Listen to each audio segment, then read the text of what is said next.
Hello everyone, my name is Kris. I'm here to do an episode of that chapter, the harrowing AJ Hadsell case. This is a MegT request, so I'm doing the video. But before I get started, I'd like to talk to you about the YouTube gathering. 73 million people, YouTubers. We all got together. We held hands, sang Kumbaya. We had a great time. And then the competition began. We had 60 seconds to eat as many roasted bed bugs as we possibly could. I came in 9th place. But, lesson learned. Apparently, it's pretty disgusting. Lost a lot of good YouTubers that day. But I just had heartburn, so I'm good. Before we get any further along, I need you to like and subscribe to the channel, or I'm going to retire. I'm done. I'm at 73 subscribers right now. I have not picked up a new subscriber in 22 hours. If I don't have 75 before I die, which hopefully won't be next week, according to my horoscope, then I'm going to be very upset. Very upset. So, we're going to go ahead and get started with the video. If you've already subscribed, make another channel and subscribe again. And get both of your accounts going and watch my videos side by side. I feel like I want to sneeze. I'm going to mute it.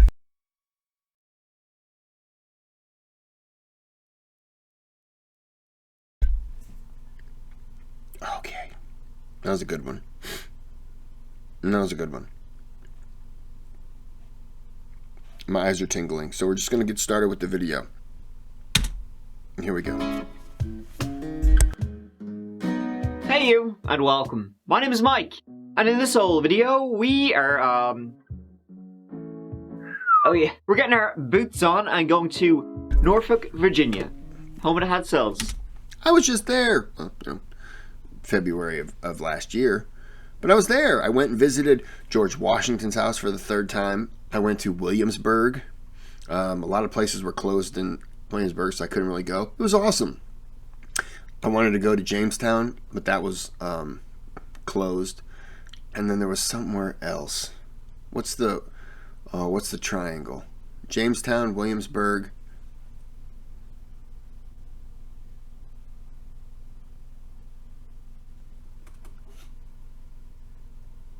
None of you were helping either, so you didn't know. Unless you yelled it out and I didn't hear you. Oh, well. I'll look it up. But anyways, yeah, it was great. I didn't really care for it. It was a 15-hour drive, 15 hours plus. So, that stunk because of course, she moved from Richmond. This is, not a huge distance. It sits on the Bay Chesapeake, and we're going to peek into a weird old tale of stepfathers, disappearances, unknowns, and, I didn't do it. There are some people who deserve little more than a one-way ticket straight down to the yacht place, HE double hockey sticks. We've met a few. Now let's meet one more. Or, give it a go.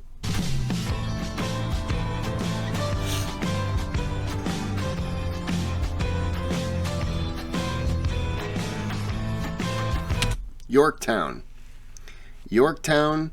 Jamestown, Williamsburg. That's the triangle. Had to look it up. So, folks, we are going to Norfolk, Virginia.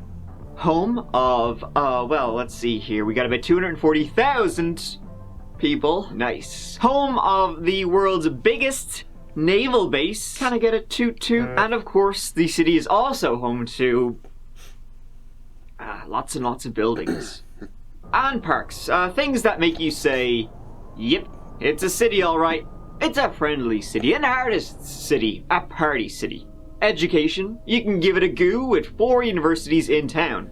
Wanna blow shit up? Well, the #1 employer in the city is the Department of Defense. So it's like, got it all? Though all doesn't always mean just good stuff. But it did have Angelica, AJ Hadsell, who was good.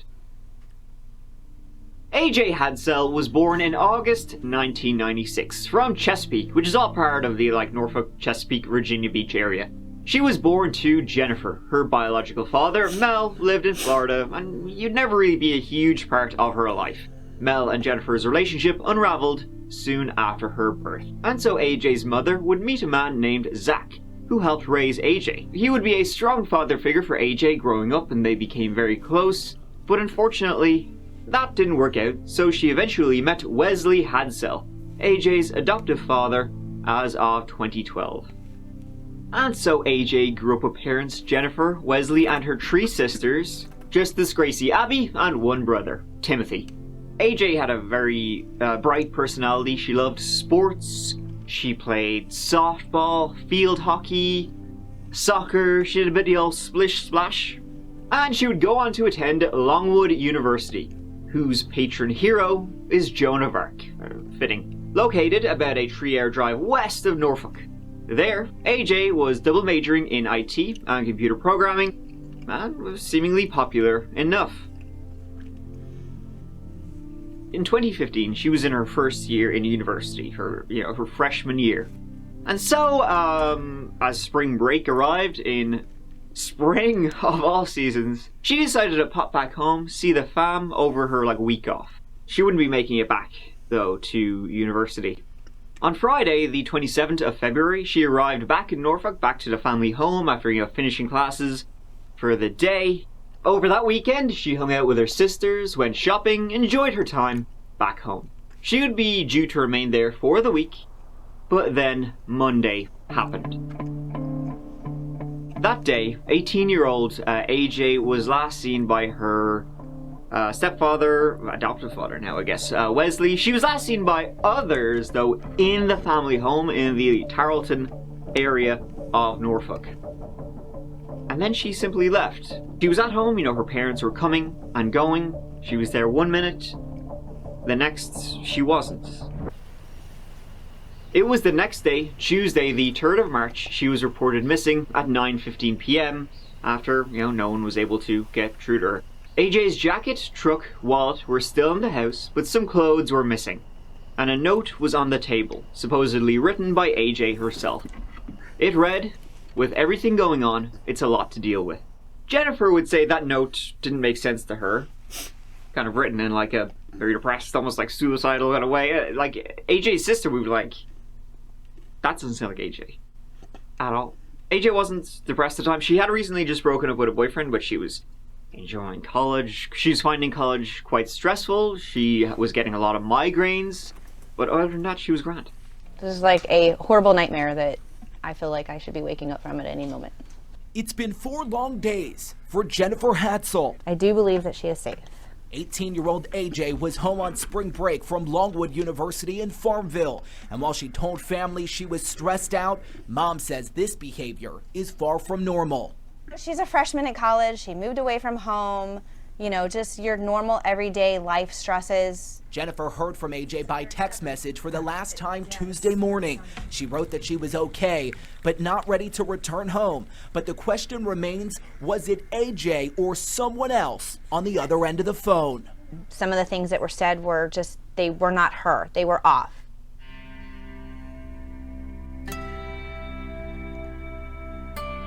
When people arrived back home to the AJ Les house, it seemed like she had just been there as well. There was music playing, on the speakers. Her laundry was half folded, as if she was doing it herself and then had to rush. And the last time AJ was seen herself was kind of up in the air by different people. Her mother seen her on that 2nd of March, the Monday, at about 7:30 a.m. as Jennifer, she was out to work. She seen AJ that morning. Then later on in the day, Wesley said he met her at a gas station. Give her a few bob for a college student and all that. And then a neighbor would say later on that evening, they seen her driving down the road. The search for missing AJ was on, with, at the time, no indication of foul play, but they needed to know she was okay. The leads were few and far between to begin, and they had sweet fuck all to go on. A few days into the search, a neighbor was interrogated by police for 12 hours after he found a piece of her credit card in the street beside his home. He had dated AJ in middle school and lived just around the corner, but the police were taking this very seriously.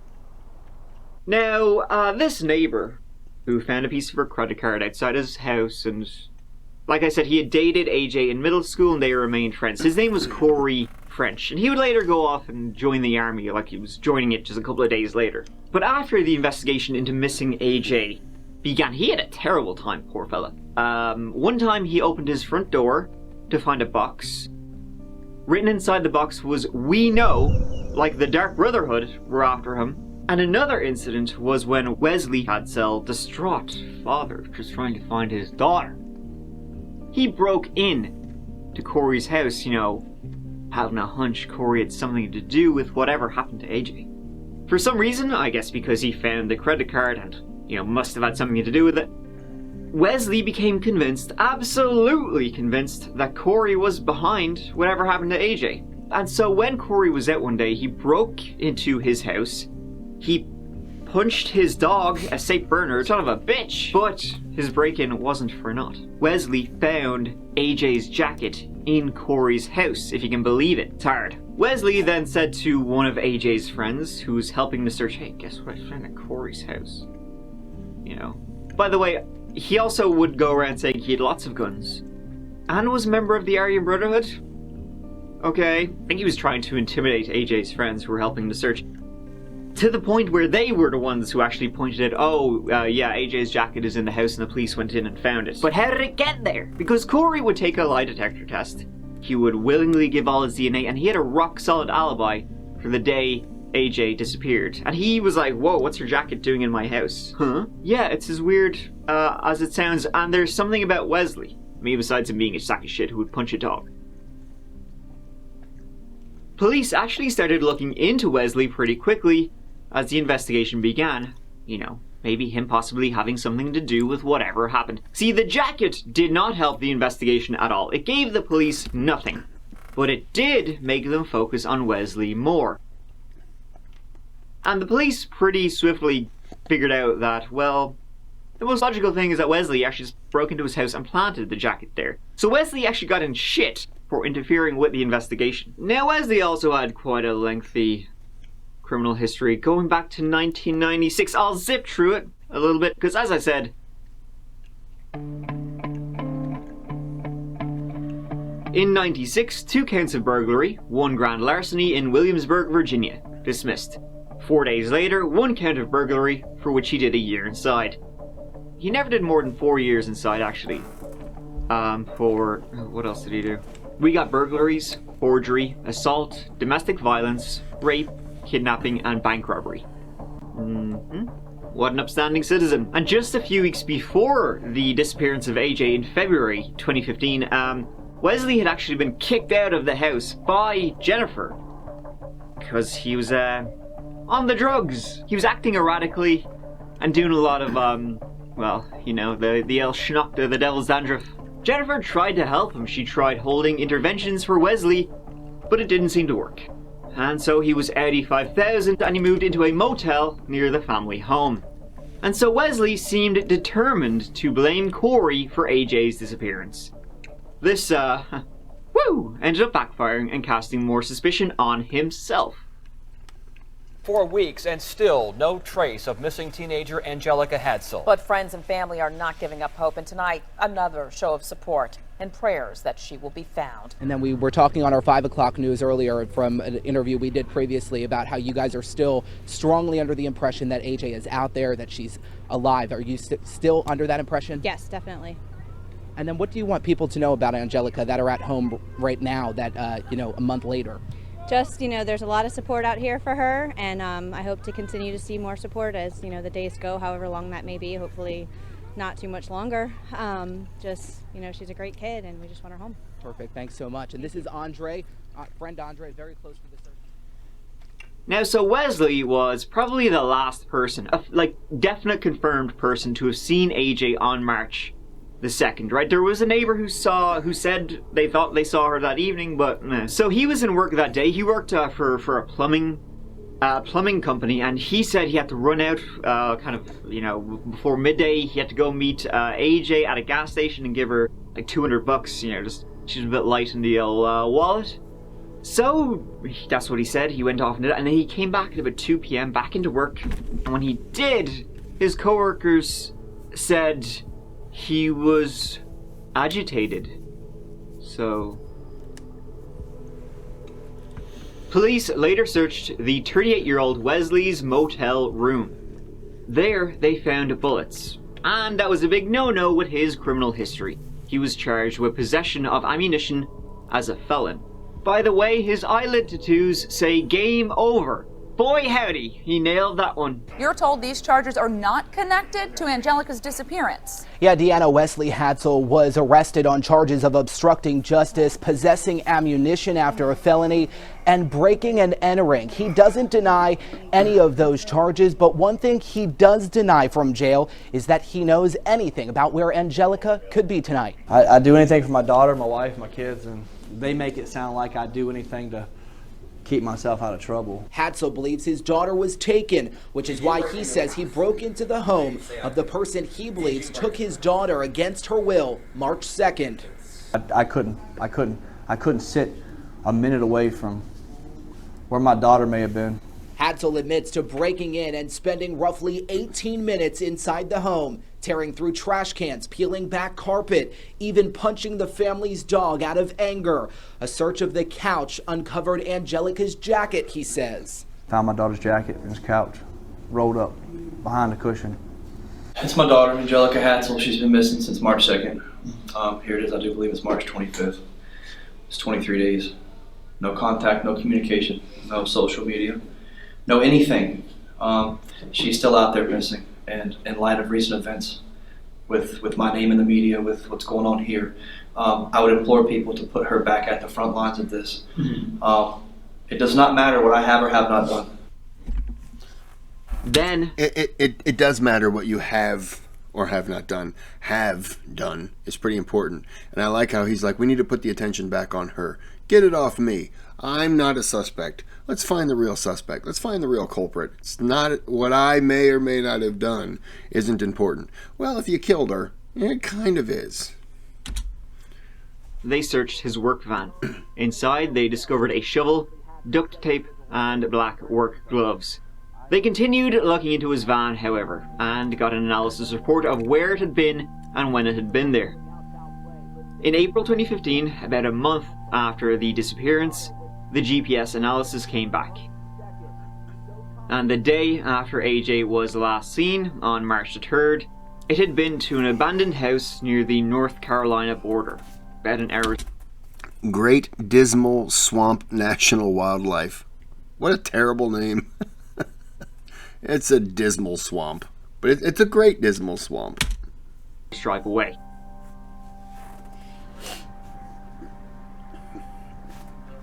Just a side note, this has nothing to do with the case. When I was there in February 2021, I had my girls there, and I was letting them out, and my brother-in-law said, don't let them out in the backyard. They had a big backyard. He goes, don't let them out in the backyard, let them out in the front yard. And I said, okay. I let them out in the front yard, they'll run around, they do their thing, bring them back in. A little bit later, my nephew wants to let them out. He's going to let him out the back. My brother-in-law says, no, don't let him out the back, remember? And they're like, oh, yeah. So they go let the dogs out the front, and I said, what's wrong with the backyard? He goes, we got water moccasins back there or something. And I'm like, what? You got to tell me these things, because if they bite them, that's important for me to know. So they were like, yeah, we don't go in the backyard because there's just snakes all back there. It's like, oh, well, they don't just hang out in the backyard. They kind of tend to go all over, especially if there's food in the front yard. They're going to go. So, worried me. No incident, though.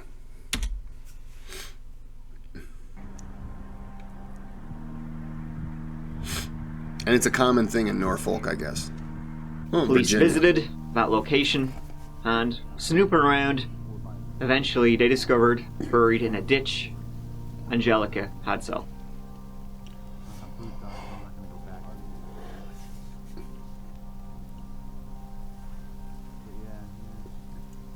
Her cause of death was first listed as homicidal violence. She did have bruises, multiple bruises on her face. It wasn't determinable if she had been sexually assaulted, but her pants were down. Later, though, it would appear her cause of death was heroin poisoning.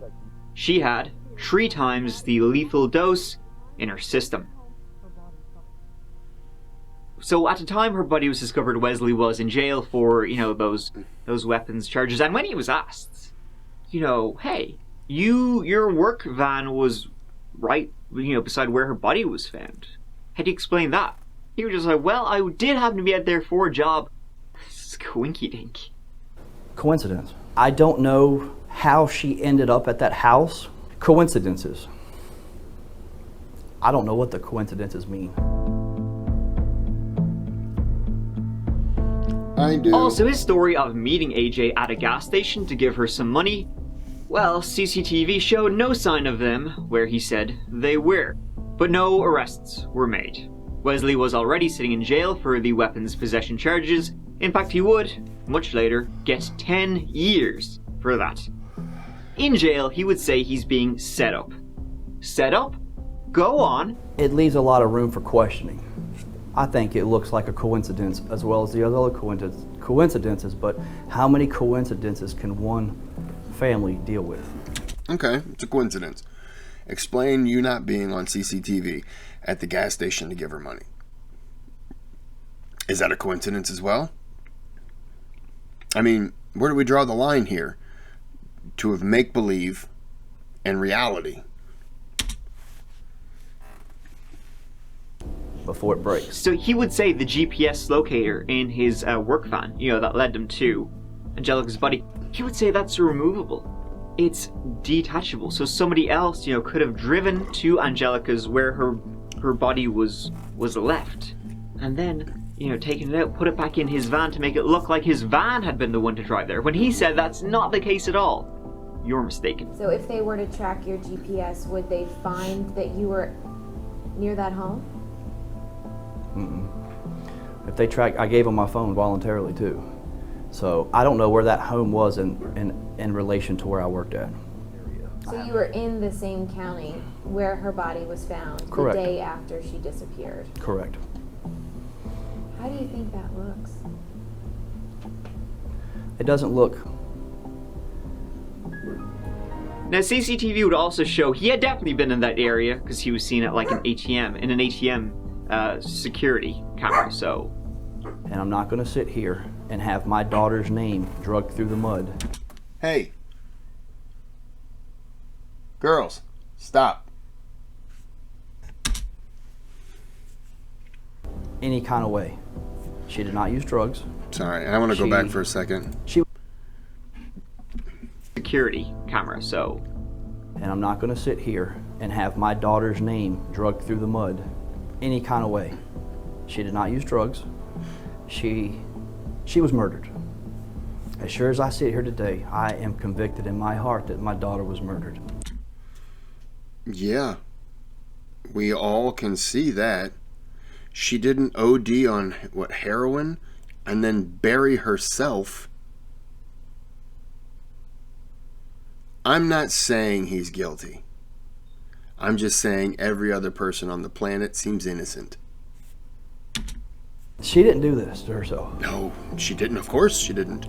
We know. No one's ever going to make me believe that. And I will defend her until my last breath. Because as I said before, I'm her voice. I am convicted. It's interesting he's saying that, though, because no one ever said otherwise. So I don't know where he's getting this from. People were pretty sure she was murdered. But, of course, Wes, when I find the bastard, he actually continually does that throughout the interview. I have nothing to hide as far as I didn't hurt my daughter.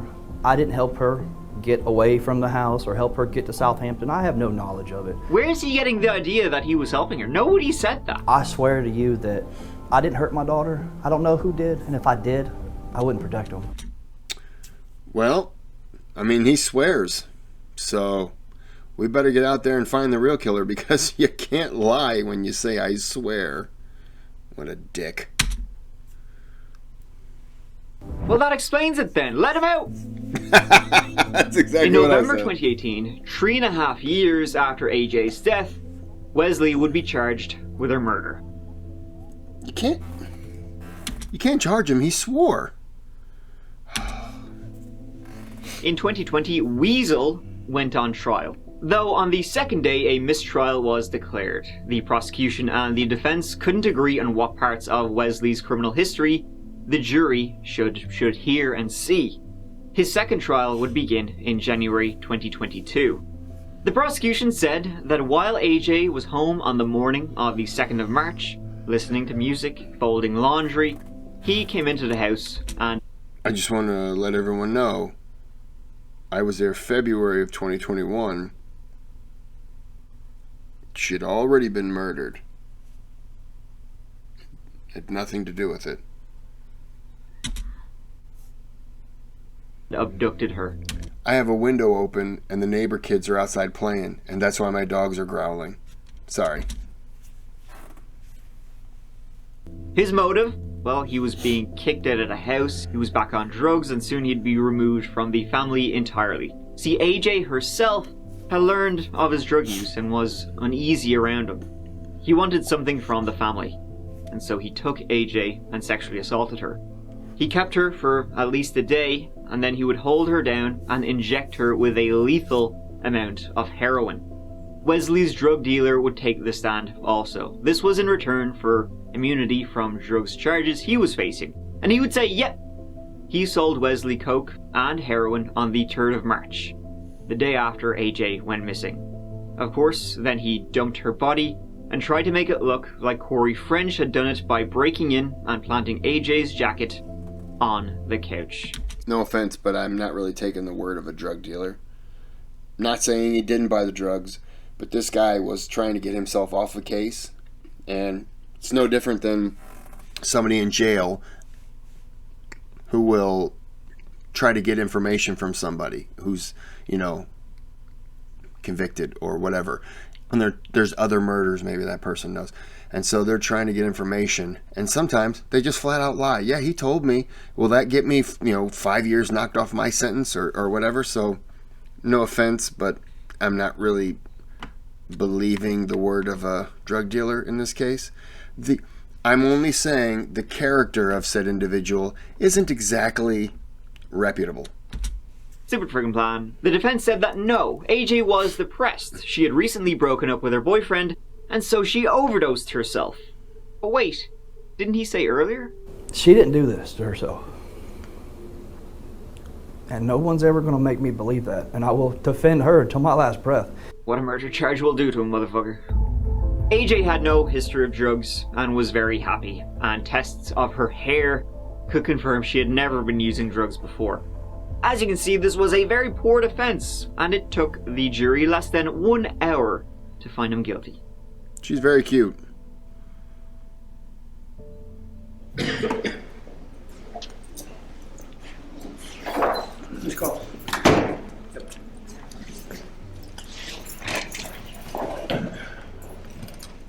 All right, ladies and gentlemen, in the gallery, we will have no, I understand this is a difficult case for lots of folks here. We will have no outbursts. We will have no demonstrations from anybody in the courtroom. Would you please stand?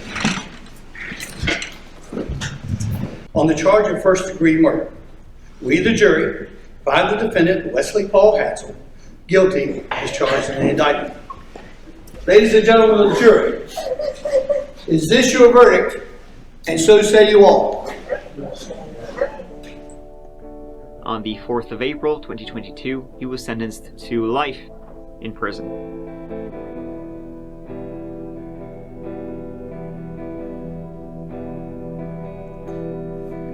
We will never know the true circumstances or motives of what really happened between Wesley and AJ, but it was horrific. And Wesley, of course, says he's disgusted by this. He was pleading not guilty. He says he's going to appeal. And it's just a conspiracy out to get him. The reptoids at it again. But, he had a criminal history of, similar, not murder, but, almost. And history is instructive.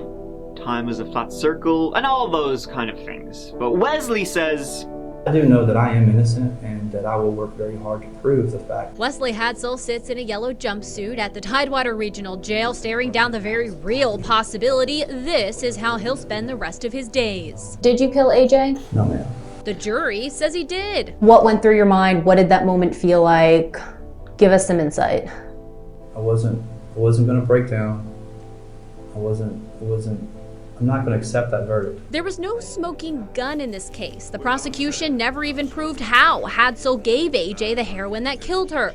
The most damning evidence against him is that police found AJ's body by following the GPS history from his work van to an abandoned home in Southampton County. How did AJ's body get behind that house? I don't know. I tell you this, I was never behind that house. So are you saying you're set up? I mean, bottom line is there's other things at play here that I can't speak on because I don't know. I would not have put my daughter out there like trash in someone's backyard and left her there like that. But Wesley can't weasel his way out of this one. I am convicted. Thank you so much for watching. I hope you enjoyed the video.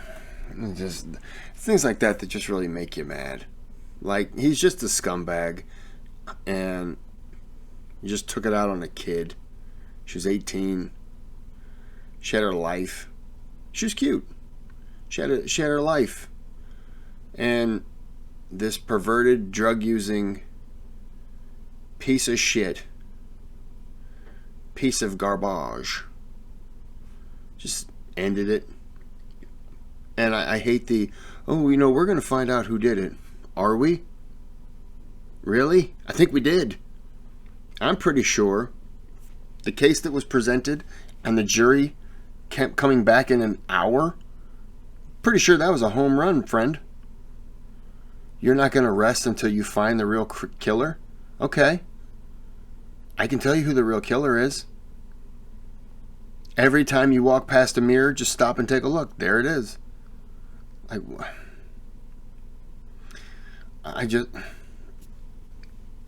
It's like, just stop. Just fess up to it. You don't have to say why you did it or anything. Just say, I did it. Just it's your family. Just give them closure to that. I did it. If you really want to give the whole thing, just spew the whole thing. But to hold that back, you're trying to hold some source of power. And denial. And it's like, come on, man. Everyone knows. Just get over it. Whatever. I'm not going to rant and rave. Anyways, I appreciate it. I'm going to put these videos out tomorrow, which is going to be Wednesday, the 13th. Yes. So this will probably be the second video. I already did the first video. So I'm going to put these out. By the way, I released a video today.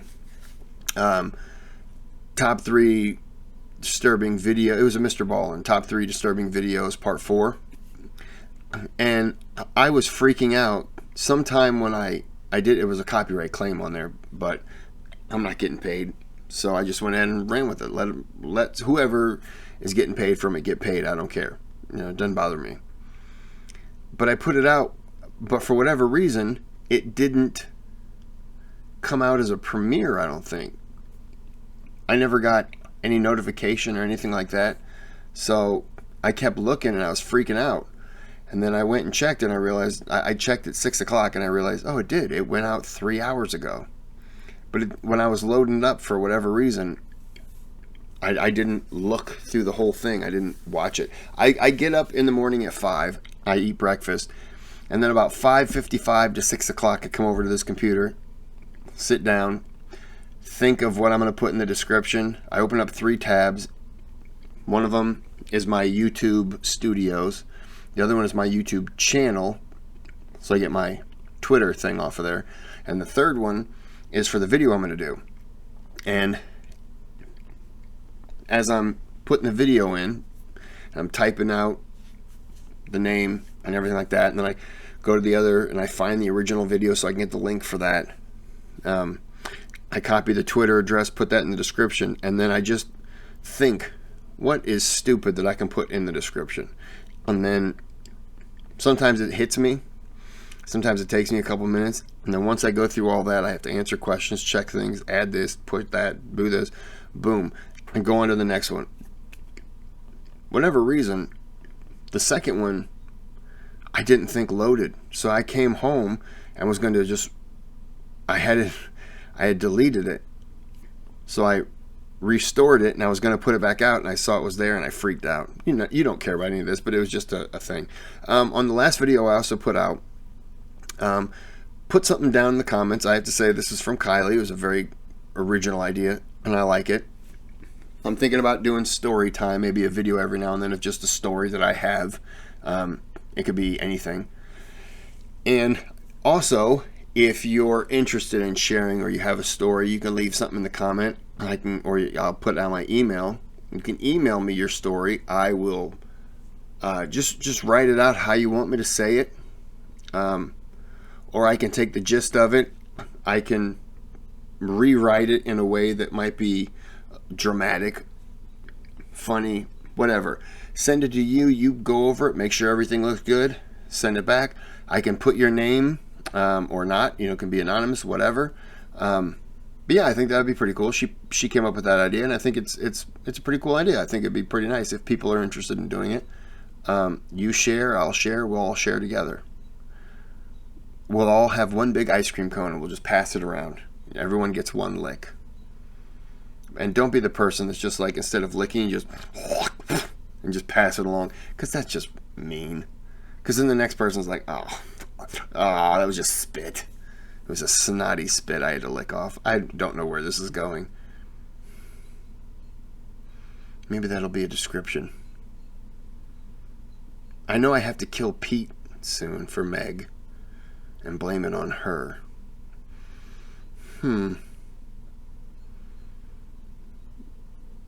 I think that's my thinking face. Anyways, I'm gonna end this here. Yeah, this is good. I appreciate the request. More of that chapter so I can annoy some people. That'd be awesome. Have a good day. Have a good night. Like and subscribe to the video. Now you can have a good day and a good night. Just pick one and have a great day.